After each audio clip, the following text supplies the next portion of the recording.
Okay, I think we can start and people can join along the way. So it's our pleasure to have Kyri Baker today as the second speaker of our Inoptimal seminar series. Kyri obtained, just to give a short introduction, Kyri obtained her bachelor, master, and PhD degrees from Carnegie Mellon University. Then she worked for a while at NREL, the National Renewable Energy Laboratory. And since 2017, she's an assistant professor with the University of Colorado Boulder, and recently received also the NSF Career Award. So, Kyri, thank you very much for being with us today. And the floor is yours. Thank you, and thank you for having me. Let me share my screen. So at any point, if you have questions, feel free to just interrupt me or send them through the chat. If they're more detailed questions, I could just take them at the end. But today I'm going to be talking about 3 different topics. And before I do that, I'd just like to thank my research group, the Griffin Lab at CU Boulder. Without them, a lot of this research wouldn't have been possible. And the first topic I'm going to talk about is how to learn ACOPF solutions really quickly.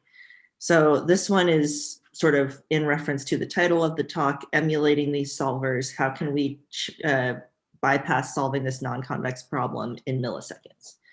The second topic I'm going to talk about is with the linearized version of ACOPF, DCOPF, and how we can use learning to basically expedite ADMM, or alternating direction method of multipliers, to solve distributed optimization problems faster. And then the last part I'll talk about, which is very preliminary, just started a couple months ago, is how we can use recurrent neural networks to predict optimal solutions to ramp constrained economic dispatch problems. So let's take a look at the first one, the biggest beast, the ACOPF. So for those of you who aren't power system engineers, this has been a problem that power systems engineers have addressed for decades. We've come up with linearizations, we've come up with heuristics that are used in the grid today in every different ISO to operate these large complex systems. And on the left-hand side here, you see that these are just transmission lines, so the high voltage lines carrying electricity to consumers. And then on the right-hand side, you see large-scale power generation facilities. So this is really one of the largest network problems. And this network is so important that the National Academy of Engineers ranked electric power as the #1 greatest engineering achievement of the 20th century, based on how much the achievement improved quality of life. So you can think about, we wouldn't be able to pump water, pump gas, have air conditioning, refrigerate medicine, refrigerate food without electricity. So this problem, the optimal power flow problem and how to operate power grids in general, is challenging, and it's attracted thousands of researchers for a couple reasons. One of which is, if you don't have supply and demand balanced in real time, then our frequency isn't stabilized at 60 cycles per second. So this mismatch is basically always there. There's almost never an exact balance between supply and demand. But there's a lot of levels of redundancy in the grid that help us achieve that. And so you can see up here, we have these large power plants. We have a bunch of transformers, hence our grid being wired and generating AC power. Those transformers supply large-scale customers and then supply smaller-scale customers. So there's millions of participants, thousands of miles of lines, international power exchanges, interstate power exchanges, regulations, physics. It's a really complicated system to operate. So I can't address all of these problems. None of us can, but there's usually one aspect of it that interests us the most, and that aspect for me is the optimal power flow problem. And this is basically a large-scale non-convex optimization problem where we're minimizing the cost of generation subject to physical constraints of the grid. This problem traditionally, as far as I know, isn't being solved in large-scale ISOs, independent system operators in the US, because it's so hard to solve in real time. So what most ISOs are using right now is DCOPF, a linearized version of ACOPF, power transfer distribution factors, which is another approximation of the ACOPF model. We would really love to use this in real time, this ground truth, best representation of the physics that we currently have. So what's missing? Well, we have faster computers than we did in the 1980s. We also have the ability to store and process large amounts of data.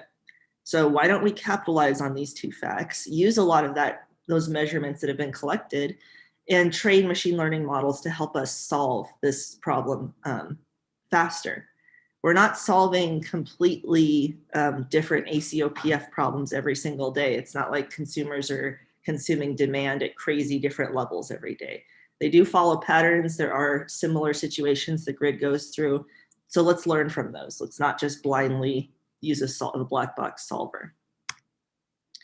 So here's what one of the simplest forms of the AC optimal power flow problem looks like. So I'm not going to go through the details. Probably a lot of you have seen this, but we're minimizing generation costs subject to, these are called the AC power flow equations. We have voltage magnitude as a variable, complex voltage angle as a variable, active and reactive power generation. And you can see just by looking at this that we're going to have squares of voltage terms. We have cosine and sine functions as variables. It's really hard. So no wonder grid operators use a simplified version for optimizing the grid. So what am I proposing here? And this, I think, was also a topic that the previous speaker in this seminar series touched on, because a lot of us tried this and we thought, wow, this is extremely powerful. We can get really, really accurate results by using machine learning models to approximate optimal solutions. So the proposed paradigm is that we're training machine learning models, in this case neural nets, offline on historical OPF runs. You can use historical data, or you can just have your model of the grid and run OPF offline thousands of times. If you have the model, why not? And we do have transmission models. Then in real time, we input new loads to the system. We perform inference, which just means that we're making a prediction from the neural net, and we obtain a candidate optimal solution. And unless you've designed this neural net to have specific properties, for example, differentiable optimization layers, there's some work in that, the resulting solution might not satisfy those non-convex constraints. Essentially, this is a fancy function approximator, which is approximating the mapping between the loads and the optimal solution. So there might be a post-processing step to ensure feasibility of the AC power flow constraints. There's a bunch of different ways to do this step that have arisen in the past 9 months to a year. I'll talk about a couple of them, and then what my particular idea was with this. So does this actually work? If you're a traditional power systems engineer, you're thinking the system has so many complexities, it's impossible to replace it with a machine learning model. And you're absolutely right. So a lot of these methods that are in the literature are on smaller grids than you're going to encounter in real life. They don't deal with topology changes. They have a lot of simplifications, but it's a necessary first step. This area of research just started. So we need to start, optimizing on easy cases before we move to realistic grids. But in July of last year, there was a paper that solved security constrained DCOPS, so very challenging large scale problem on an 1800 bus network in less than 2 seconds. So this is huge. This means that we can start operating grids in hopefully more reliable ways in real time rather than relying on heuristics. We had a paper in 2019 with my colleague Ahmed Zamzam at NREL, where we obtained feasible ACOPF solutions on small networks, so 300 bus or smaller, with basically no optimality gap and 6 to 20 times faster than the state-of-the-art solver, which is the MIPS solver in Map Power, specifically designed to solve ACOPF problems. This was, I think, the first paper that addressed this nasty ACOPF problem. It was really encouraging, but and then we started thinking about bigger solutions, which is what I'm going to talk about in this talk. And then other problems using deep learning have arisen that are really interesting. So the holomorphic embedded load flow method is a method that I believe came out when I was a PhD student that basically allows us to solve really challenging OPF problems. So how can we solve these really challenging OPF problems where traditional methods like Newton-Raphson might encounter a singular Jacobian or be numerically unstable? So in this paper, they solved difficult ACOPF problems using deep learning and an actual Helm layer in the neural net. So it's powerful because although we're just doing another approximation of the ACOPF problem, it's a better approximation than, say, the DCOPF problem, whose feasibility region never overlaps with the ACOPF feasibility region. So this approximation of using a neural net doesn't involve matrix inversions. It just involves applying functions, multiplying, adding. That's why it's so fast to perform inference. So we can go from new loads every second. We're getting the PMU measurements or some SCADA measurements of new loads. We can send generator set points within another 1 second. We're not using this commercial solver that takes 3 minutes or something like that. As more renewable energy comes online, more people are plugging in new loads. The system operators are becoming increasingly challenged to operate the system securely and satisfying all these voltage constraints, reactive power constraints, line constraints. So it makes sense that we would want to pursue faster solutions. Okay, so this was a simple case I did. This is not the emulating a solver case. This is just a using a neural network to predict ACOPF solutions. And the total time you can see, oh wait, sorry, this is just, sorry, this was a, I should have included a slide before this. This was a paper about just learning a warm start point for ACOPF, which is where I first started in this area. So before we directly learn the ACOPF solution, maybe we can learn something really close to the ACOPF solution, use that as a warm start for a commercial solver. So you can see by learning it, we can shave off, I don't know, a few seconds per ACOPF problem. So this was encouraging. You still satisfy the physical constraints because you're providing a warm start to a solver, but it's a little bit faster. This was with a random forest. So you can see that there's some prediction error that we encountered with the random forest trying to predict the optimal solutions of the ACOPF. This was sort of the first foray. Could we use a simple machine learning model to learn these solutions? It did okay. It did okay, but we thought maybe neural networks can do even better, can capture some of these more complex relationships. So then we were thinking, maybe, these solvers do have a lot of power. They've been used in real power systems for decades.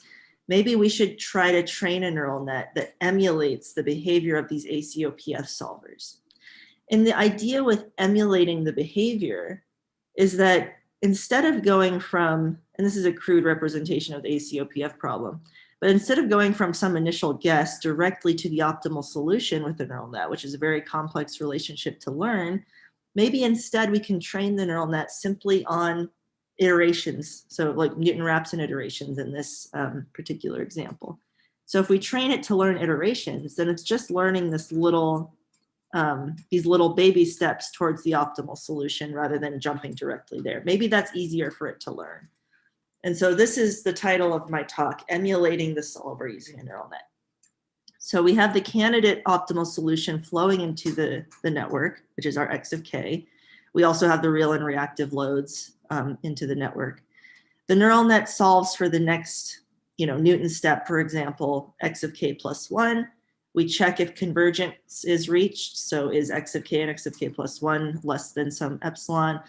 If not, we feed this back into the neural net and we repeat the process. So it's basically replacing a Jacobian inverse or any sort of matrix factorization with inference. So very, very quickly approximating sloppily these steps towards the optimum.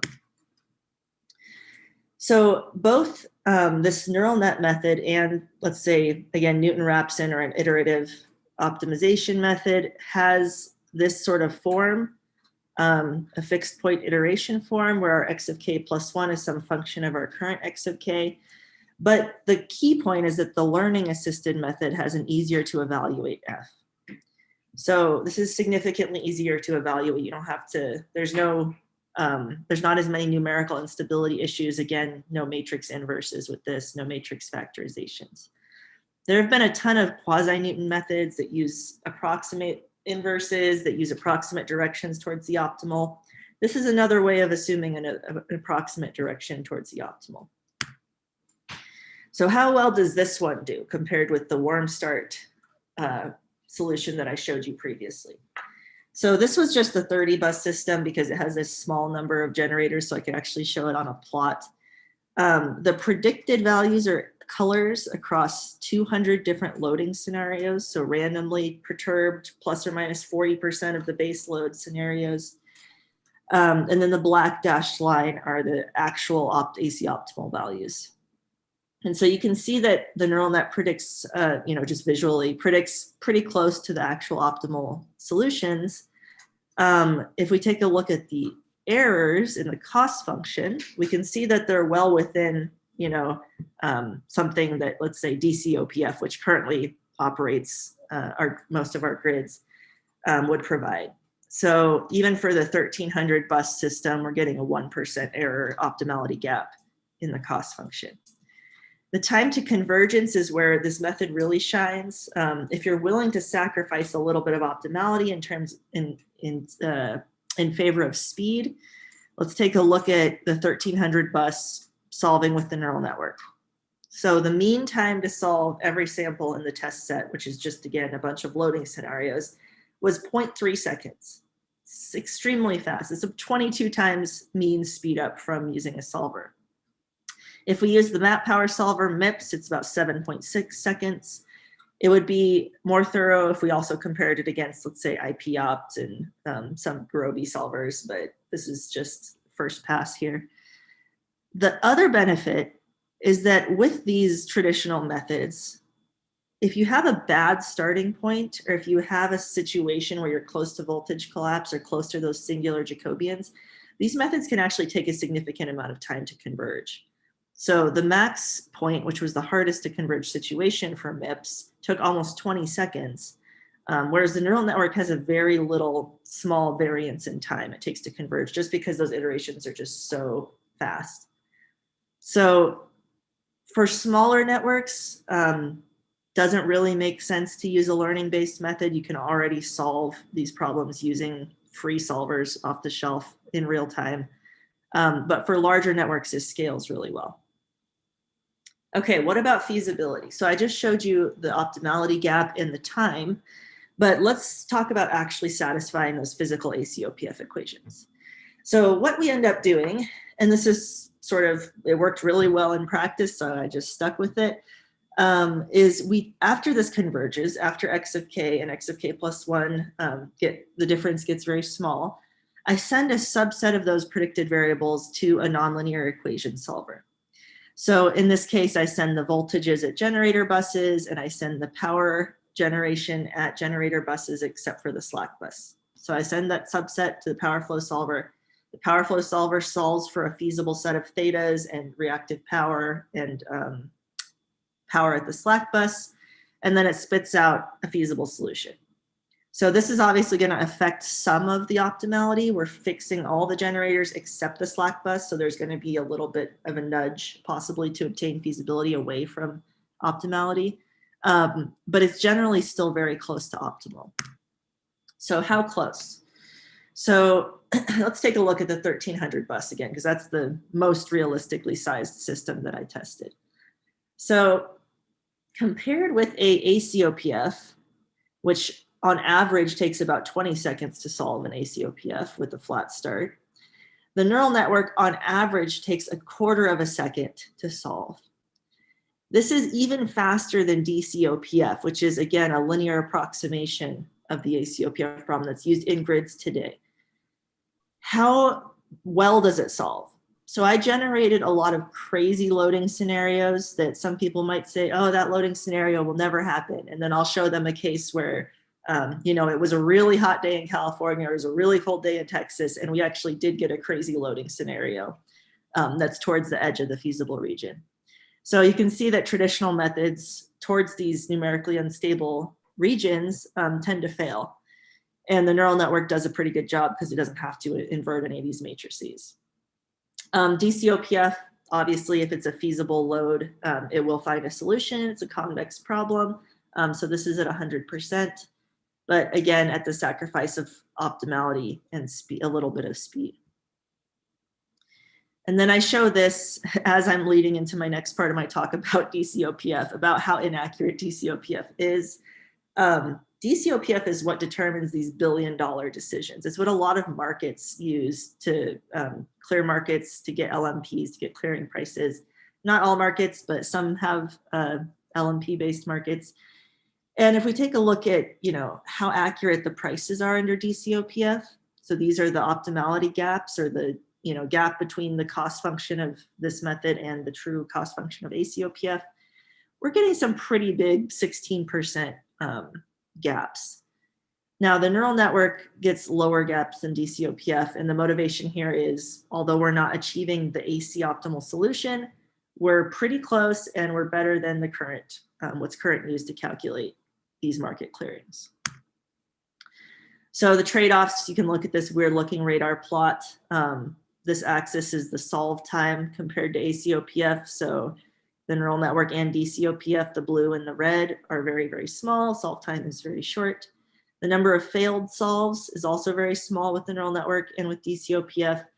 And the optimality gap for the neural network is also small compared to DC. So if you completely care about solve time, neural network or DCOPF is good. If you completely care about success in the solution, same thing. If you care about optimality gap only, obviously ACOPF is the ground truth, as we're calling it here. But the neural network solution provides a really nice trade-off between these three things. Okay, so let's move on to, yes. Yes, very interesting. I just, on the previous slide, on your comparison to DCOPF, I was wondering, so of course, one advantage of DCOPF, if you can easily derive the LMPs as duals on the load constraints, basically. Could you, get that information out to your proposed setup? Yeah, that's a great question. You would have to solve a separate subproblem to actually get the Lagrange multipliers. But it should be pretty fast, because you would basically have if you form the dual of the ACOPF problem and then you plug in all the primal variables, you would still have to solve that resulting convex problem, but it would be a reduced form of the true AC dual. Mm-hmm. Yeah. Interesting. Thank you. Thank you. Yeah, the price thing is something we're only looking at actually in the last part of this talk, which I'll show, but it's a really, analyzing how prices are affected with this method is also very interesting.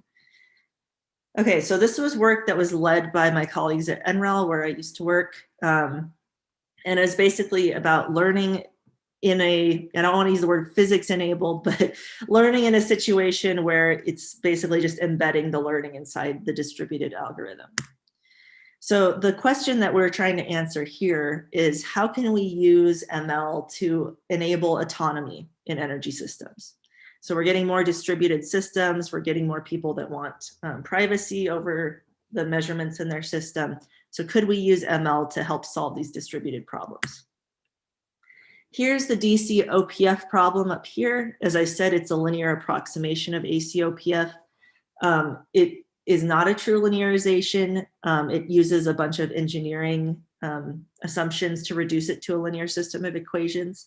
So for example, voltage magnitudes are 1, no losses in the lines, reactive power ends up being eliminated. So what we end up with is a problem that's a function of active power generation and voltage angles. So this is what we can call a completely model-based solution. You input the loads, you solve the problem, you obtain the power generation set points.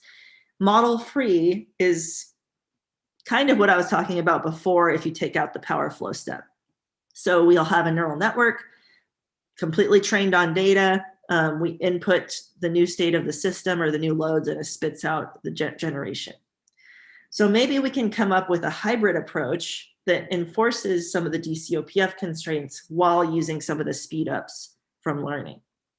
So the learning accelerated alternating directions method of multipliers, which has been a really popular method in power systems for distributed optimization as in the past decade or so, basically harnesses some of the benefits of both the model-based and the model-free areas. So we're going to be able to enforce physical constraints. We're going to keep it as a convex optimization problem, but we're going to harness the power of data.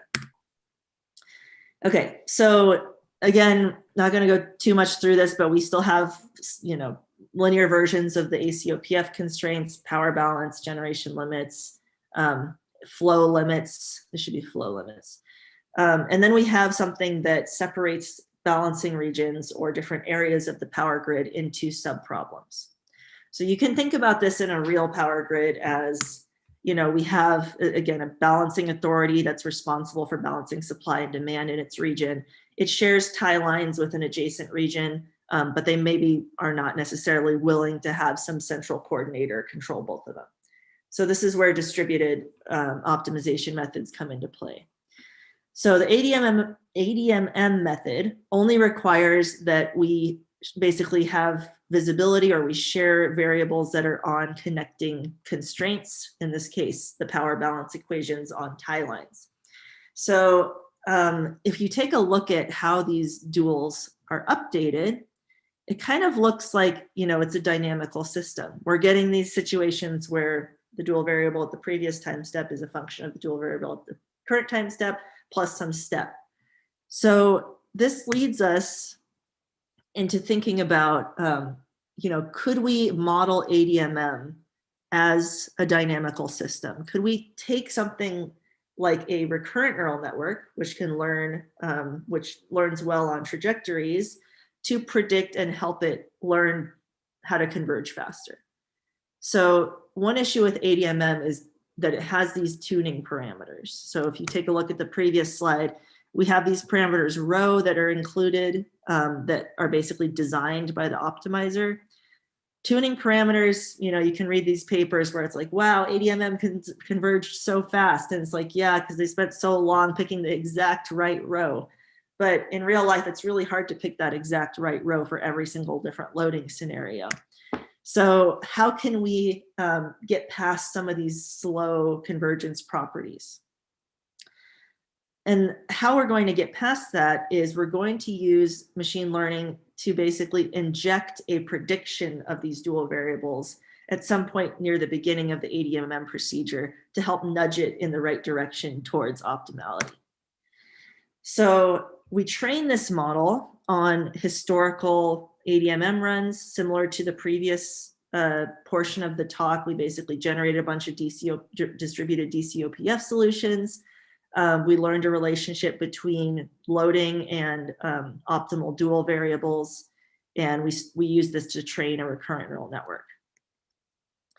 So the RNN looks something like this. So we have basically a previous sequence of dual variables and angles. So our two inputs to the NN here are the lambdas and the thetas.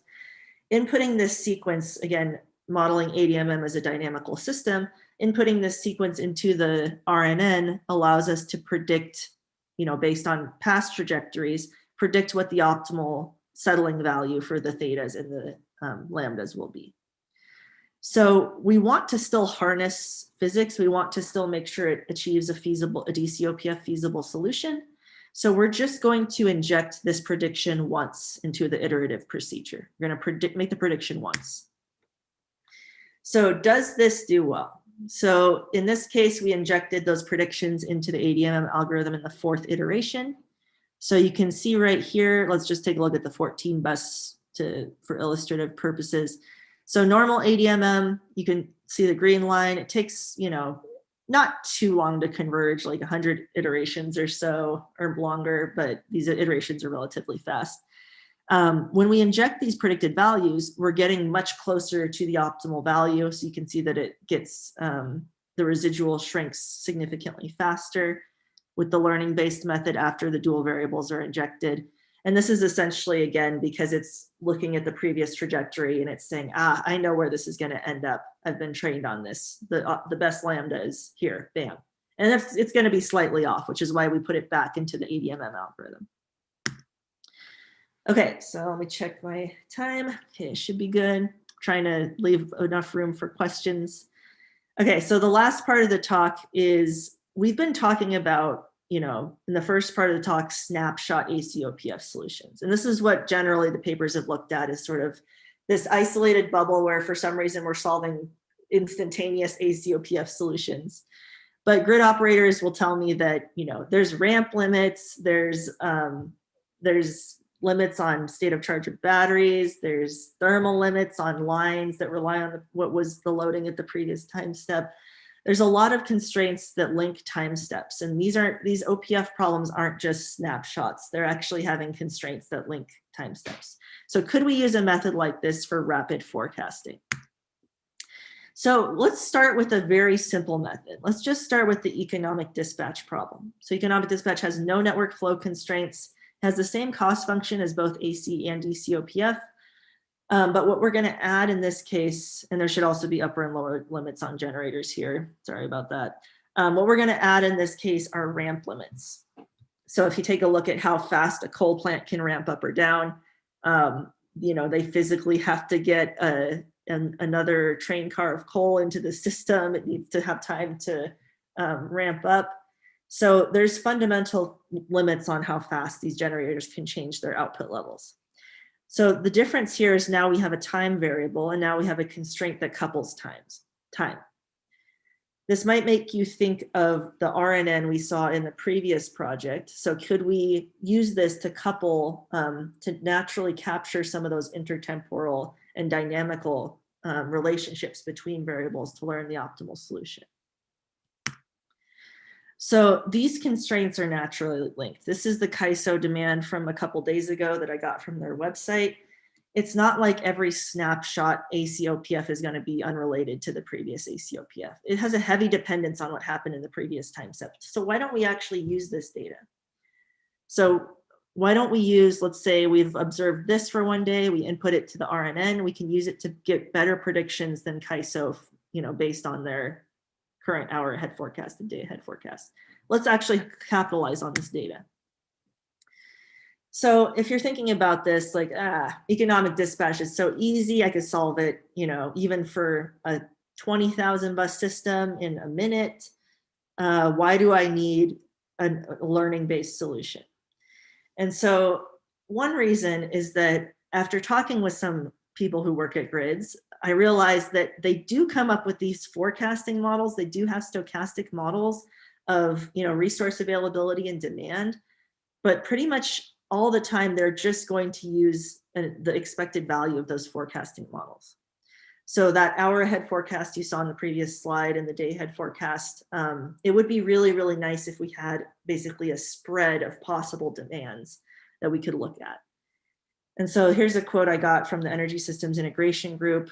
Nearly all operators of grid systems with high shares of renewables use weather-dependent generation forecasts, but typically a single best forecast, known as a deterministic forecast, is used. When system operators have information about the probability of different outcomes, they are able to make decisions based on a most likely outcome, but also to prepare for less likely but still possible scenarios. So bad forecasting of demand, along with many other things, was one of the reasons that Texas had such a struggle with the cold weather in February of this year. Some plants were down for maintenance. A bunch of other things happened. Natural gas components and pipelines froze. There just wasn't a good prediction of demand as part of this model. So let's think about just an illustrative example with two generators. So here's the KISO demand, which is why the level is so high for April, for a few days in April. We're just going to consider two generators for now, P1 and P2, where P1, my cheap generator, is ramp constrained. So P1 has a ramp limit of plus or minus 50. My P2 is the one that comes in and saves the day. It's some fast, maybe more expensive, but fast ramping gas turbine, for instance. So let's train the RNN on this model. It'll learn the dependence between time steps, and let's use it to forecast into the future. So how is the RNN designed? So we use basically a pretty small, simple RNN that's similar to the one in the previous talk, except we're using LSTM layers instead of GRU layers. We're minimizing the mean squared error between predictions and actual values. And I'm going to tell you about this right now because we could have included these type of constraints in any of the previous parts of the talk. Basically, you can help ensure that power balance, for instance, is satisfied by including it into the loss function when you're training. So in this case, in economic dispatch, we could include that the sum of generation has to equal demand during training. And so they should have little hats over them. And so when we're making these predictions, we enforce or we penalize when the sum of generation doesn't equal the sum of demand. So there's a few papers that use techniques like this, creating these loss functions with the constraints in them. There's smart ways of designing the weights on these terms of the loss functions. I linked one paper here, it's very good. The problem with sort of just putting constraints into the loss function is training becomes extremely complex and cumbersome. You can imagine for that 1300 bus system, if I'm adding every single constraint in the optimization into the loss function, it's going to get really, really complicated. You're going to have a lot of weights to tune, stuff like that. So all the results you've seen so far are just minimizing mean squared error. And the results I'm going to show you in the next slide are also just minimizing mean squared error. So predicting next day's generation. So in this case, we're predicting demand, which is up here. So you can think of this as just a standard forecasting, but we're also predicting the optimal solutions of PG1, generator 1, and generator 2. So how is this different than just using an RNN for forecasting? And there's a bunch of papers using neural nets for forecasting. And the difference is, while we are using it to forecast demand, forecasting the solution of an optimization problem, where the optimization problem contains variables that link time steps, is sort of a new concept. And of course, this is a very simplified case, but got to start somewhere. And so you can see that, for example, generator 1, it does violate the ramp constraint. So we would probably want to include that in the loss function to make sure we don't violate physics. But other than that, it does a pretty good job of predicting the generation output. And even without the term penalizing the power balance constraint in the loss function, just minimizing mean squared error, we still only get a 0.05% violation of power balance. So this was encouraging, but again, this is just one economic dispatch problem. This is essentially what grid operators are doing now. Let's use it for something that might be a little bit more useful. So we can use this RNN, which takes a second to predict, to forecast across the day. We can use this in conjunction with the current model that grid operators have for generating forecasts. So they do have forecasts for demand. They're based on weather, based on time of year, whether or not it's a weekend or a weekday. I'm not in forecasting, but there's very complicated models to create these forecasts. Let's use their existing forecast models and just use the RNN as an extremely fast simulator of optimal solutions. So we're not just simulating demand, we're actually simulating how will the system, or sometimes market, respond to this level of demand. Where will it clear? Will we have a situation where we're out of capacity? Will we have a situation where we hit ramp limits or hit thermal limits of the lines? So we can use this to quickly simulate 100 different scenarios across one day in 23 seconds, whereas it took over 2 minutes to solve this 2-generator economic dispatch problem to actually solve it rather than to use the RNN to forecast it. It's a little bit misleading to only look at the primal variables, to only look at the PGs. We've also seen situations, as I'm sure many of you know, where there's huge spikes in demand or in a price. And these basically occur, you can kind of see where they occur is where, let's say, ramp limits are hit. So we can no longer get power from cheap generators, or thermal limits of lines are hit, or some other issue happens. And so we can also, in this case with economic dispatch, directly derive, this is related to the previous question, directly derive those prices without solving any additional system of equations or optimization problem. So this is just on a 2-generator problem. We're working on taking the intertemporal ramp constrained economic dispatch and turning it into an actual intertemporal OPF. And I believe this is kind of where this area is going, because so many of us have gotten such great results about learning ACOPF solutions that are feasible and optimal in sub-second levels. But the next steps are kind of, how do we link this to more realistic systems with topology changes, intertemporal constraints, more sources of uncertainty, etc. Okay, so thank you. I hope that was pretty good, 43 minutes. I hope you that was clear, and I will be happy to take any questions. Thank you very much, Kyri. It was an excellent presentation. Thanks a lot. Yeah, if someone has a question, feel free to unmute your microphone. And yeah, in the meantime, let me start with a couple, just 2 short questions. Yeah, Sami, go ahead, yes. Hi, am I audible? Yes. Yeah. Hi, Kyri, thanks a lot. That was a wonderful talk, and I really liked your new insights on how to make ADMM converge faster. In my grad school, I also had a very tough time dealing with the convergence of ADMM. So one question that naturally comes to my mind is, so now that we see, undoubtedly these are extremely interesting solution methods to invoke upon prediction of where the optimal and also the optimizers are headed.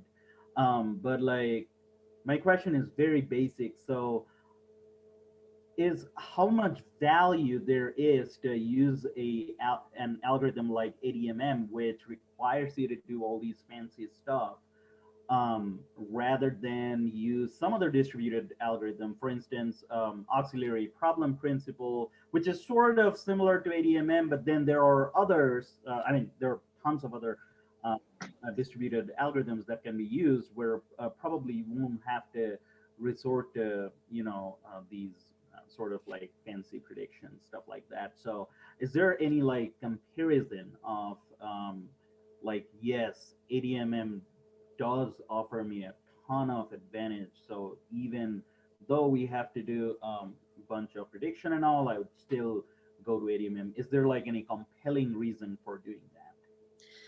Yeah, that's a great question. And it's kind of funny I'm presenting ADMM because my PhD thesis was about a distributed method that was supposed to be better than ADMM, specifically because ADMM requires a central coordinator that collects all these dual variables. They update it centrally and they send them back. I think a more, I don't know, the only approach that would get this method deployed is basically if you showed that it reduced the overall system cost of both, or all of the balancing areas, because what it ends up doing is it reduced the overall system cost, but it doesn't necessarily decrease it for an individual balancing area. So I think you would really need to show the benefit to the grid operators, which currently isn't there, because you're right, it's too complicated. So instead of shaking hands and creating contracts for the tie line flows, they could probably implement one of these methods, but it would require coordination of multiple parties, which is a little bit unrealistic, maybe. Thank you. But it nevertheless is academically and intellectually extremely appealing. No doubt about that. Thanks so much. Yeah, like I said, baby steps. We're not going to be able to solve all these grid issues in 2 years, but yeah. Hello, Miss Baker. Yeah, I think Jose has raised a hand first, and then it's Conley, and then we can. Hello, Miss Baker. I have a question. Can you hear me? Yeah, I can hear you. Yeah, I am Fuad from Louisiana State University. So I have a question regarding the first part of your research, slides. As we have seen that the prediction is never 100% correct, right? Mm-hmm. So how do you ensure the balance constraint? I mean, there is always some mismatch, whatever learner we use, right? So are we accepting some kinds of violation of the balance constraint at the end of the simulation or something like this? Great question. Okay, so that's what this part was sort of for is, although there's an optimality gap, if you put it through a power flow solver and it finds a feasible solution, which I did, 99.9% of the time, this will satisfy those power balance constraints at the slight cost of optimality. Okay, that means we are not directly using you are not directly using the prediction, right? You are you are verifying them through some solver at first before application, right? Well, yeah, the prediction is used to fix the generator values in the power flow solver, except for the slack bus. The power flow solver is just a nonlinear equation solver. It's not solving any optimization problems, so it's extremely fast compared to actually optimizing. Okay, that's great. And I have one more question. Maybe I have seen one of, in the slide, yeah, you have one of the paper which says that DC solution is never feasible for AC solutions, right? Yes. So how everyone is using that? Maybe it's a silly question. I will die on this hill. I tried to get this paper accepted 3 times. It finally got accepted because it was basically people think that, oh, it's known that, the DC-OPF solution is never AC feasible, but there's been a lot of work analyzing the approximation error with DC-OPF. Mm-hmm. People can bound the approximation error. It depends on like the different network parameters and topology. But actually, if you take a look at these feasible regions, there's no overlap. There's no single point that will satisfy both of these for power generation levels. And the reason basically, in the simplest way, stems from the fact that DC-OPF neglects line losses. So the generation sum will never satisfy those feasible constraints. So what happens in practice, as I've learned through these multiple rounds of reviews, what happens in practice is apparently grid operators will solve DC-OPF and then they'll send it to an AC feasibility check that basically is an iterative procedure that adjusts some of the generation values so that it's AC feasible. And then those get sent to the generators as the set points. Okay, thank you. And one last question, maybe at the end of your slide, you have referred to a paper that uses like balance constraint in the loss function, right? Yes. That is this one. I think in the, yeah. So what do you think? I think, is it worth to use this loss function in the, in the learner, or using some kinds of solver at the end of the prediction of your learner, what you have done? Because this training will take lots of time, right? And if you use just the MSE and then use the result through some solver, then which will save most of the time, which will save more time. Well, okay. Being completely honest, this paper got better accuracy results than my paper. So using those terms in the loss function, when you design these weights intelligently, and the way that they design them is based on the Lagrange multipliers of the dual corresponding to these particular constraints. So it's very smart. This will improve the results during inference. The training is offline, but I can't think of, if you move to a 31,000 bus system, which is what we're using in the ARPA grid optimization competition right now, I can't imagine including all of those constraints into a single loss function. Exactly. It seems really, really challenging to get it to converge. And even even with this one, the results still sometimes get stuck in local minima when we're training the RNN with just one constraint. So I don't know, personal preference, I guess, is which one. Okay, thank you very much for your reply. Thank you. I can see that 2 people have raised hands in the chat, so let's take those questions. The first one was Jose Cordoba Garcia. So Jose, I don't know if you still have a question. Yes, I do.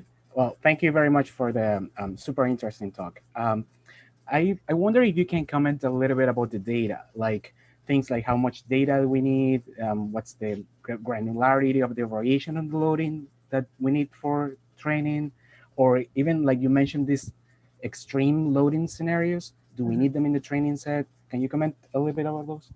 Yes, that's such a good question. This is also, I would say, one of the biggest areas that we're all sort of lacking right now. A lot of the papers are just, let's take the default map power or panda power loading case and randomly perturb it by plus or minus 10%. This is obviously not representative of the actual grid states. What I was trying to do here with perturbing it plus or minus 40% was just along the lines of this model should represent the entire feasible region. So even if it's really, really low probability situations, the model should still be able to spit out a physically realizable situation. Generating this data is something that we're working on with my colleagues at NREL this summer. How can we generate these data sets for these problems in a representative way? So don't have a good answer yet, but hopefully, in 6 months, I will. Thank you. And if I may interrupt with like just a tiny question on the ADMM work. Is the first, so you learn the first iterate to like jumpstart the ADMM process, We right? learn a subsequent iterate that you choose ahead of time, and the results here, we picked the fourth one. Okay, and is that iterate that you inject, is it feasible? Well, it doesn't necessarily have to be feasible because it's still just an, where's the equation? It's still just an approximate iteration along the trajectory for those variables. So they're not quite at the feasible optimal solution yet. Okay, well, thanks. Thank you very much. Thank you. Okay, there was another question from Conley. Conley, you can, yeah. Hi, thanks for a really great talk. So my understanding was that for ARPA-E's Go competition, that a lot of the really successful strategies were based on finding a local optimum. And I'm interested in hearing kind of how you would relate that success of finding this local optimum where, this is our big concern with non-convex optimization. We're scared of a local optimum, but it seems that that's a pretty successful strategy. And maybe thinking about how that's done in practice versus this machine learning approaches and maybe how those are related. Yeah, you're so right. And to give everybody a background, the Go competition is solving security constrained OPF with a lot of realistic constraints. So transformer taps, bus shunts, line switching, monster. My team has been competing for the past couple of years. We're competing now. We're going to submit to the next trial on Sunday. You're absolutely right. And I don't want to give too much away about our method, but we're not allowed to see the networks ahead of time. So I can't generate training data or use a machine learning method for the Go competition, which not seeing the networks ahead of time, I believe, is a little bit unrealistic because I don't think grid operators are going to be completely unaware of what network they're operating. But the challenging part about that model is that when you have so many discrete changes, optimal transmission switching is one of the divisions of the competition. We have discrete transformer taps, shunts, all sorts of stuff, generator unit commitment. When you have all those discrete variables, you would basically have to train a different, in our current setup, you'd have to train a different ML model for every single configuration. So I haven't seen a model yet that can deal with those discrete changes that happen in the grid every day. So currently, those DCOPF, which is maybe what we're using, it actually works pretty well because it's more robust. You can just add a constraint, remove a constraint. You don't have to retrain a model offline. So to be completely fair, in more nasty problems than what we're talking about in these little academic settings, we're still stuck in linear model world for the most part. Okay, there's one more raised hand. So there is a participant, I'm not sure, it's called Pixel 4A. Hi. Thank you for the presentation. I believe the credibility of the model is mainly dependent on the training data, which I believe is from the past data, which is filled with a lot of conventional generation resources. Now, with the grid being subjected to a drastic change with a lot of intermittent resources and a lot of generation at the distribution and into the future, if the distribution penetration is going to be increasing a lot more, like 20, 30, 40%. how is your current model going to be adapted to that, or what's your thought process going to be on that line? Yeah, great question. I should have mentioned on this slide that all of the models on this slide were trained on my laptop, which is 4 years old, locally, within a few hours. So we're not even remotely close to some of the deep neural net models that are being used in the machine learning community. These are baby models. These models could be retrained. So, a big renewable installation happens, or a line goes out, or a transformer is down for maintenance or something. We could retrain a model within a few hours. That counts the data generation procedure, and we could be good to go. So as more renewables come online, we would just basically have to retrain different ML models to solve this problem. Thank you. We are reaching 12 o'clock, so let's take 2 more quick questions, and then I think we can wrap up the session. So the first one is a participant called USFA. Yeah, so this is Faiza from Hitachi ABB Power Grid. Hi, Kyri. Thanks for your presentation. So I have a question regarding your first method where you were learning the iterations that you mentioned, right? Mm-hmm. So like, how are you considering the convergence? Oh, yeah, great question. Okay, so the convergence in this case was this, basically, and there's a way that you can design and bound the weights inside of the neural network such that convergence is guaranteed. I'm not convinced of that, but in every situation I tested, there was this situation was satisfied and it converged. And I should mention one little implementation trick I did here was that when I generated the training data, I set the convergence criteria to be extremely small. So it was something like 1e to the -12 or something that's much smaller than traditional convergence criteria. And that was basically to create what I call basins of attraction around the optimal solution. So as it iterates towards optimality, it's not going to overshoot. It's going to keep iterating until this criteria holds. So this was how I defined convergence. So let me clarify to get more clarification.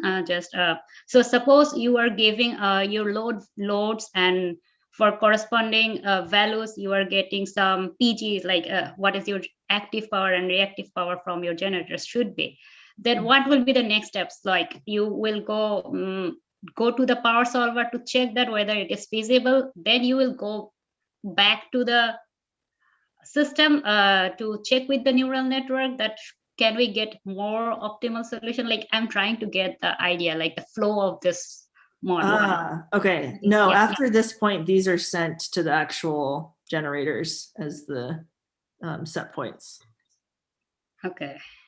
Yeah. And it's more than just a check here. It's also a let's get the feasible thetas and QGs and other Vs. But when you are going through the iteration steps, like when for each of the steps you are getting the results, like suppose you are giving loads and corresponding just from your neural network model, you are getting the output of this, what should be your generators active and reactive power set points. That's all, right? There is no going backwards. So that is making me confusing that you are going back on this after getting the output. Okay. Yeah, sorry. This is, okay. So I continue iterating actually on all of the variables because that gives me more information, even though I only send a subset.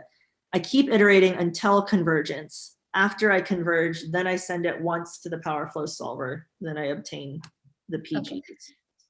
Okay. Yeah, thank you.